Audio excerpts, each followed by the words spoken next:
amin sa mga kulikap na pipila ka mga barangay ang napil sa traffic sana sa inyong barangay. So, salamat kami kanino na sa inyong pagtanyuha ang aktivit sa traffic. Pwede pa nang masairan kung sa inyong ginawa para ang inyong barangay na himong traffic para kini maawat usap sa mga barangay. Well, unang-una, medyo duguon yun nga kuan nga sistema pagtrabaho. Kuan medyo bugat ni nga gimbuhaton ang labi na gyud ang pagbarangay drug free kay taas kay unang-una. So by documentation din labaw sa tanan ang problema nato sa drug rehabilitation program diin atong adaptar sa atong barangay.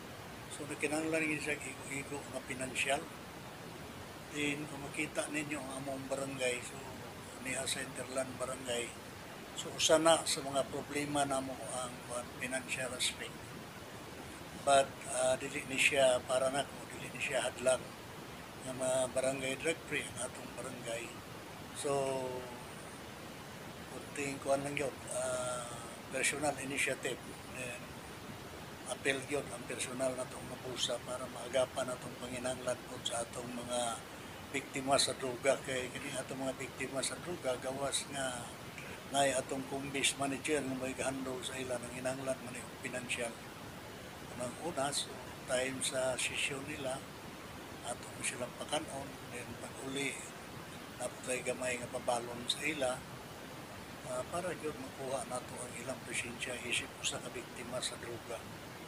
So, para yun, personal initiative, then focus lang yun sa trabaho uban sa kumbis manager. So, salamat po ako sa akong kumbis manager na ang mga composition. So, makayanan gid niya ang atong kumbis manager, yagi gani yun na one of the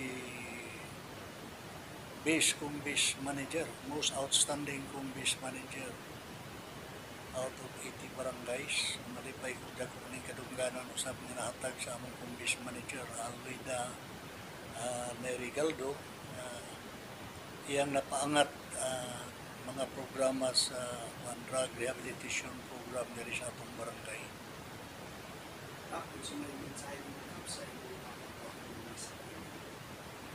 Well, ang akong hangyo sa tanang katawan is barangay Piskataniko. Wala man may mahimo kung wala ka mo. So, tinabangay lang yun. Sharing kung naay mga problema. So, if they have any information na dapat ipaabot sa barangay, ipaabot ninyo para atong agapan na yun. So, dili na mo lala ang maong problema. Kaya masayod na kita. Gawas nga barangay drug free ng atong barangay karon di kalikayan nga naapoy mga hadlang. Nga naapoy uban atong mga igsoon nga nagpabilin pagyo diha ni anang paggamit sa gidili nga droga. So campaign dissemination information nga makadaot kini siya sa gawas sa panglawas sa tao, sa panguna-una makadaot sa pamilya. So muna among gihimo ron dissemination information by Zoom ang among gigamit ang mga zone chairman para gyud nga magpadayon nga mabarangay drug free ang atong barangay. Ako bang mga before pa na-declare ka kini nga maong drug free, so doon na ba tayo mga monitoring ka? Kung hangtod karon, di ba na-declare naman isip drug free, so katong mga inyong naobserbaran, how ba sa ilaka?